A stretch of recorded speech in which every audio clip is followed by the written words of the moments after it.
This week on WoodCarving Weekly, we're going to be talking about tools. We have new videos from Doug Linker, Mike Stinnett, and many others. Just a reminder, folks, all of the resources that I mentioned today will be linked in the description right below the video, and then also in the comments section a little bit further down the page. Let's get started. The new video this week from the International Association of Woodcarvers features Mike Bloomquist. And Mike's going to be talking about how you can create and design your own patterns for making wood carvings. Mike does a nice job of describing how he taps into his creative side. And he shares some information for you about how to sketch and design your own patterns. He talks about some of the software applications that are available out there for you to use to make your own drawings. He talks about modifying an existing pattern that's already been used for some other purpose. And he shares information about how to make armatures and a clay go-by figure to help you with your carving. Throughout most of the video, Mike goes through a slide presentation, kind of takes you through his thought process and some of his past experiences and shows you some of his carvings as well. So make sure you go over to the International Association of Woodcarvers website, check out this content. And that's their YouTube channel, by the way. They have a lot of great videos there for you to look at. You know, sometimes you just need to relax and whittle.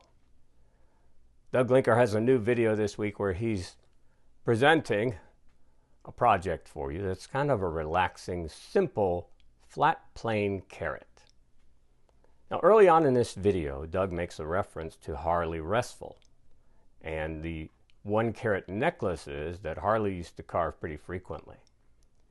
Doug's carving, his project that he's presenting, is a larger version of the Harley Restful flat plane carrot. But Doug also shows you a sketch where you can look at this sketch and then sort of scale your project to whatever block size of wood that you have. It's pretty cool that you can do that, and it looks like it's very simple as well. So Doug shows you all the steps from beginning to end on the carving of this carrot. And then he talks a little bit about the paints that he used at the end. He even mentions the names of the colors. Altogether, this is a very fun, simple, beginner-friendly, and knife-only project. This is my Mora knife. It's a 511 basic. I use it for carving, camping, and everyday use. It's a great knife. And an even better value because this knife and the sheath can be purchased for $10.99. I don't know how you can beat that anywhere else because it's got excellent quality and a price that's hard to believe. Well, today we're going to visit the town of Mora, Sweden. That's where the Mora Knife Factory is, and the folks at Mora have been making knives and tools for more than 130 years. In this fascinating look behind the curtain, you're going to see how they go about stamping their blades, providing the heat treatment, doing the polishing and grinding, and then the final assembly of a knife. This really is a very cool video. You're going to see robots making knives, and a cryo chamber that helps with tempering the steel. Now, I would suggest that you might want to turn on the captioning for the video because the tour guides have a little bit of a thick accent. It'll be easier for you to understand what they're saying if you turn on your captions. But I do recommend you take a look at this video and enjoy. There's a new video this week from Danny Harris Arts. Danny is sharing information about a texturing tool. It's a DIY tool that you can make yourself. You know, Danny does a lot of realistic fish carving, and that includes the habitat for the fish as well. And this tool is something you can use for making a fish scale pattern on your wood. However, even if you're not a fish carver, I think this video has some information for just about anyone. So Danny says that the original tool was created by renowned master carver Bob Berry. And Danny reached out to Bob and asked for permission to share the information in this video. Bob said, go right ahead. So Danny shows you the tool, and he shows you how to make them for yourself. Now, like I said, even if you're not a fish carver, this might give you some really good ideas about texturing and adding different patterns onto your wood carvings. So take a look and see what you think. Well, up next we'll feature the Jonathan Creason WoodCarving YouTube channel.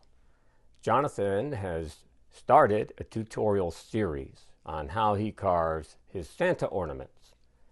Now, the Santa ornament features more or less the head, along with Santa's hat and, of course, the beard. So in part 1 of the video series, Jonathan is going to be shaping, the basic rough out of the hat, beard, and the face. He also begins some work on the nose, mouth, eyes, and so on. Then in part 2, which is also published, he adds some fine details, including the facial hair, works on the teeth and the tongue, and of course the eyes as well. Jonathan has a part 3 that's in the plan, where he'll show you how he paints his Santa ornaments. Over at Stinnett Sticks, Mike has a brand new video.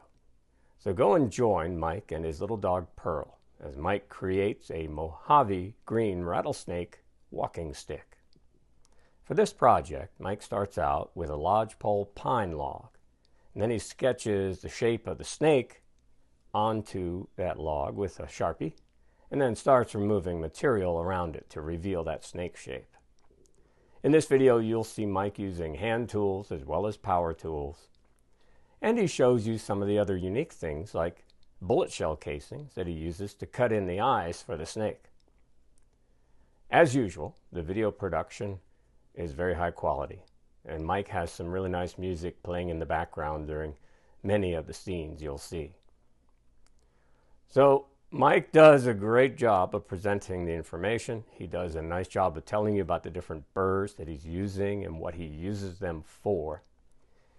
And of course, the finished product is extraordinary. If you'd like more information about carving one of these walking sticks, pick up a copy of Mike's book, How to Carve a Rattlesnake Walking Stick. Well, up next we'll visit Ohio. That's where we find the Would-Be Carver website, and there's a new blog post there from Donald Mertz.